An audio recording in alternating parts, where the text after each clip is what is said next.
একটা দেশ ছিল যেখানে চশমা পরাটাই ছিল মৃত্যুদণ্ডের কারণ তাদের বিশ্বাস ছিল চশমা পরা মানেই আপনি শিক্ষিত, আর শিক্ষিত মানেই আপনি শত্রু। মাত্র 4 বছরে একজন মানুষের বিকৃত আদর্শ কেড়ে নিয়েছিল প্রায় 20 লক্ষ মানুষের প্রাণ, যা ছিল তখনকার কম্বোডিয়ার মোট জনসংখ্যার প্রায় 1/4। স্কুলগুলো হয়ে উঠেছিল টর্চার সেল, শহরগুলো পরিণত হয়েছিল জনশূন্য ভুতুরে নগরীতে। আর এই ভয়ঙ্কর অধ্যায়ের সাথে জড়িয়ে আছে দুটো নাম, পল পট এবং খেমার রুজ। কিন্তু প্রশ্ন হলো, একজন ফরাসি শিক্ষক কিভাবে ইতিহাসের অন্যতম নৃশংস গণহত্যাকারীতে পরিণত হলেন? কিভাবে একটা স্বপ্নের সমাজ গড়ার নামে ধ্বংস হয়ে গিয়েছিল পুরো একটি দেশ? এই সব কিছুই জানবো জ্ঞানচিত্রের আজকের ভিডিওতে।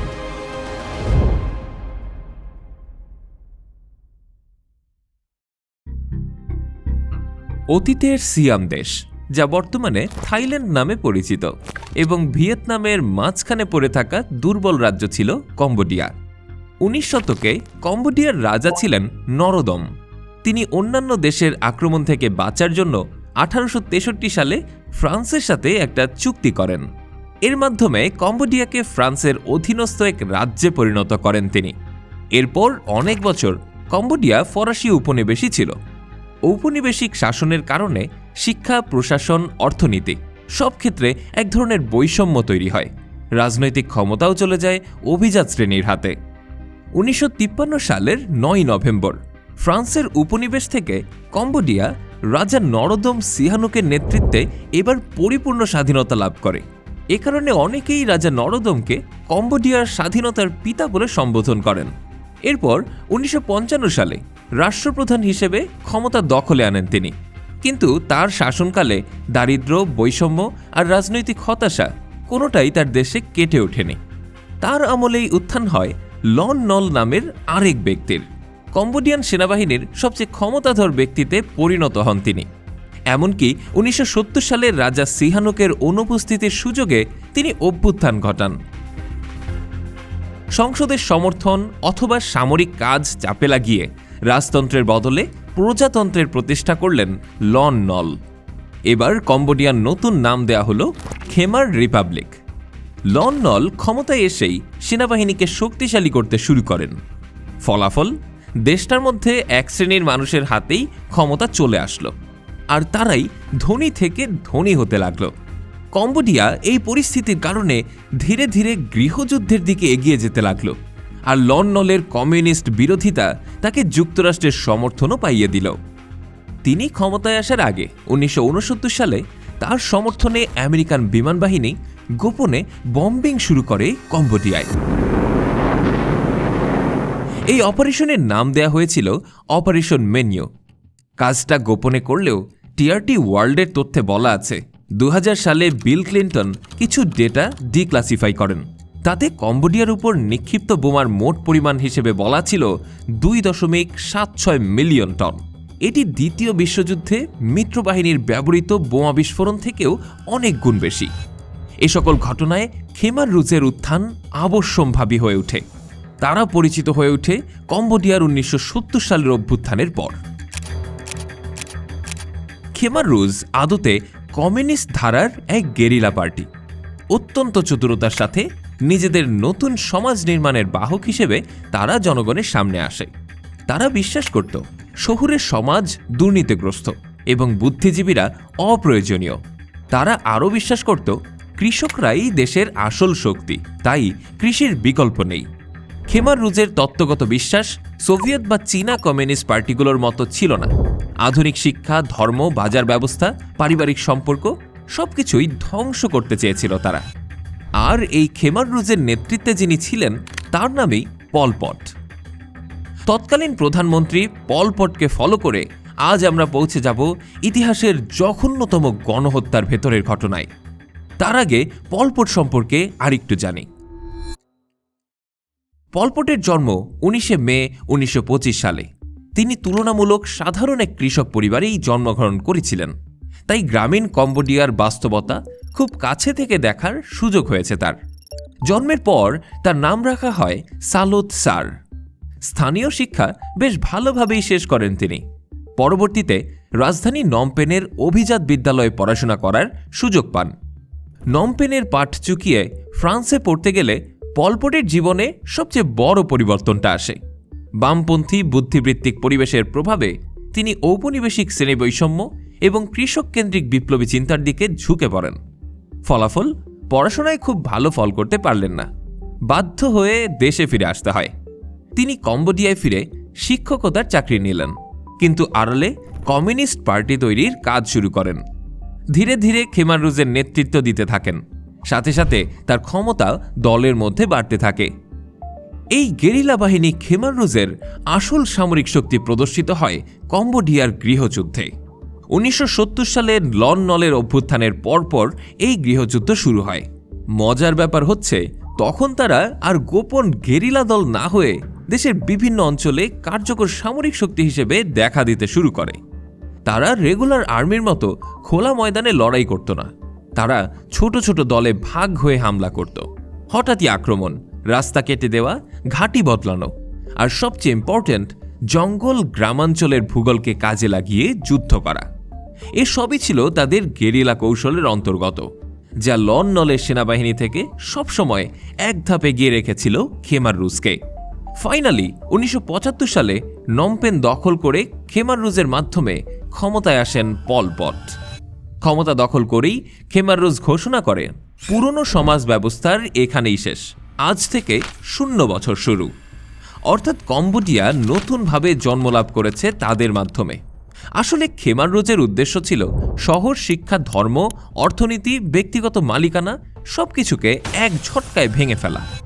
অতীতকে ভুলে গিয়ে নতুন এক কৃষিভিত্তিক সমাজ বানানোই ছিল তাদের লক্ষ্য। আর এই 0 বছর দিয়ে তারা শুধু রাজনৈতিক ক্ষমতা নয়, মানুষের দৈনন্দিন জীবনও নিয়ন্ত্রণ করতে চেয়েছিল। শাসন ব্যবস্থা দখল করার পর এবার তারা পুরনো প্রশাসনিক কাঠামো পুরোপুরি ভেঙে ফেলে। স্থানীয় ও কেন্দ্রীয় প্রশাসনের জায়গায় দলীয় কমান্ড বসানো হয়, আর সন্দেহভাজনদের শত্রু হিসেবে চিহ্নিত করা শুরু হয়। এতে করে রাষ্ট্রের সব ক্ষমতা এককভাবে খেমার রুজের হাতে চলে আসে। শহরের মানুষকে কৃষক বানানো, পরিবারকে ভেঙে শ্রমদলে ভাগ করা, আর শিক্ষিত মানুষকে সন্দেহের চোখে দেখা, এইসব নীতিগুলোই তাদের শাসনকে এক ধরনের সন্ত্রাসে পরিণত করে। এছাড়া তারা নতুন নতুন নিয়ম বানাতে শুরু করে, যেমন 1975-এর আগে লেখা সব বইগুলো ব্যান করা হয়। চশমা পরিহিত কাউকে দেখলেই খেমার রুজ গ্রেফতার করত, কারণ তারা ভাবত চশমা পরা লোকজনরা বই পড়েই তাদের চোখ নষ্ট করে ফেলেছে। গ্রেফতার হওয়া প্রায় ব্যক্তিদের কেউ দেখতে পেত না কোনোদিন।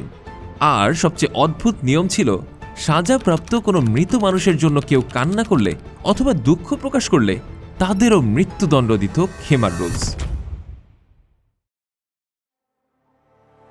S21 বা 12 স্ল্যাংয়ের মতো কারাগার বানিয়ে বহু মানুষকে শত্রু সন্দেহে বন্দী রাখা হতো, অত্যাচার করা হতো। S21 বা 12 স্ল্যাং খেমার রুজের সবচেয়ে কুখ্যাত কারাগার এবং টর্চার ক্যাম্প। কম্বোডিয়ার গণহত্যার সময় খেমার রুজ পরিচালিত শতাধিক কারাগারের মধ্যে এটিই সবচেয়ে পরিচিত। আগে এই ভবনটি একটা স্কুল ছিল, আর 1975 সালের পর সেই স্কুলকে কারাগারে রূপান্তর করা হয়। এই S21-এ বন্দীদের দীর্ঘদিন আটকে রাখা হতো না। স্বীকারোক্তি আদায়ের পরই কিলিং ফিল্ডে পাঠিয়ে দেয়া হতো। খুব অল্প কয়েকজনই বেঁচে ফিরেছিল এই কারাগার থেকে। তাদের মাধ্যমেই জানা গিয়েছিল 12 স্ল্যাংয়ের বিভীষিকাময় সেই দিনগুলোর কথা। বন্দীদের টর্চার করে স্বীকারোক্তি আদায় করতে পারলেই তারপর শুধু রাতের জন্য অপেক্ষা করত কারাগার কর্তৃপক্ষ। ট্রাকে ট্রাকে করে মানুষ আনা হতো কিলিং ফিল্ডে। এরপরই শুরু হতো পৈশাচিক হত্যাকাণ্ড, যা পৃথিবীর ইতিহাসে সবচেয়ে ঘৃণ্যতম গণহত্যা হিসেবেও বিবেচিত। যুদ্ধবিধ্বস্ত দেশে তেমন ফান্ড ছিল না, তাই খেমার রুজ সেখানে বুলেটও ব্যবহার করত না। বন্দুকের বদলে লাঠি, কুড়াল, কাস্তে এ ধরনের ধারালো অস্ত্র ব্যবহার করত তারা। একের পর এক নিহত হতেই থাকত প্রতি রাতে। মাটি খুঁড়ে গর্ত করে সেখানেই মৃতদেহগুলোকে ফেলে মাটি চাপা দেওয়া হতো। কারণ খেমার রুজের লক্ষ্য কখনোই দয়া ছিল না, ছিল দ্রুত মানুষ নির্মূলকরণ। নারী আর শিশুরাও এই নিষ্ঠুরতার বাইরে ছিল না। আপনারা জেনে অবাক হবেন, এই গণহত্যা চলেছিল প্রায় 4 বছর একটানা। পরে এক সমীক্ষায় দেখা যায় খিমাররুজ এই সময় মোট জনগণের 1/3কেই মেরে ফেলেছিল তার এই 4 বছরের শাসনে। এই সব পরিস্থিতির ভেতর তারা ভিয়েতনামের সাথেও যুদ্ধে জড়ায়, আর এভাবেই তারা নিজেদের পতন ডেকে আনে। এখন জানব কিভাবে এই খিমাররুজের পতন হয়েছিল। খিমাররুজের চরম ভিয়েতনাম বিরোধিতা ছিল। তারা নিজেদের রাষ্ট্রকে বিশুদ্ধ রাখার জন্য ভিয়েতনামপন্থী সদস্যদের বাদ দিতে শুরু করে গুরুত্বপূর্ণ পদ থেকে। ফলে দুই দেশের সম্পর্ক দ্রুতই শত্রুতায় পরিণত হয়। খিমাররুজ ক্ষমতায় এসেই গণহত্যার পাশাপাশি ভিয়েতনামের দক্ষিণ পশ্চিম সীমান্তে বারবার হামলা চালাতে থাকে। প্রায় সময় দেশের সীমান্তে বিচ্ছিন্ন সংঘর্ষ ঘটতে থাকে। 1978 সালে এই পরিস্থিতি আরও খারাপ হয়, যখন খিমাররুজ ভিয়েতনামি গ্রাম ও সীমান্ত এলাকায় বড় ধরনের হত্যাযজ্ঞ চালালো। এর জবাবে ভিয়েতনামও বসে থাকল না। 1978 সালের 25শে ডিসেম্বর ভিয়েতনাম আর্মি কম্বোডিয়ায় পূর্ণ সামরিক আক্রমণ চালায়। সীমান্ত দখল করে খিমাররুজকে পিছিয়ে যেতে বাধ্য করে তারা। 1979 সালের 7ই জানুয়ারি ভিয়েতনাম নমপেন দখল করে, আর পরের দিন নতুন ভিয়েতনাম সমর্থিত সরকার গঠিত হয়। এর ফলে পল পটের সেই নির্মম শাসনামলের অবসান ঘটে। তবে সীমান্ত অঞ্চলে পালিয়ে গিয়ে আরও বহু বছর তারা গেরিলা প্রতিরোধ চালিয়ে যায়। আরও অনেক বছর পর 1998 সালে পল পট আত্মহত্যা করেন। ভিয়েতনামি বাহিনী নমপেন দখল করার পর এই প্রথম গণকবর, ফাঁকা শহর, কারাগার আর নির্যাতন কেন্দ্রের খবর সামনে আসে। ধীরে ধীরে বেঁচে যাওয়া মানুষ, শরণার্থী আর সাংবাদিকদের সাক্ষ্যে পুরো 4 বছরের শাসনামলের ইতিহাস পরিষ্কার হয়। যখন কারাগার ও কবরস্থানগুলো উন্মুক্ত হলো, তখন বোঝা গেল এটি শুধু রাজনৈতিক দমন ছিল না, এটি ছিল এক পদ্ধতিগত গণহত্যা। পরবর্তীতে আন্তর্জাতিক সংবাদ মাধ্যম ও গবেষকরা সেই সব সাক্ষ্য, দলিল আর মৃতদেহ ভিত্তিক প্রমাণ একত্র করে বিষয়টা বিশ্বজুড়ে ছড়িয়ে দেয়।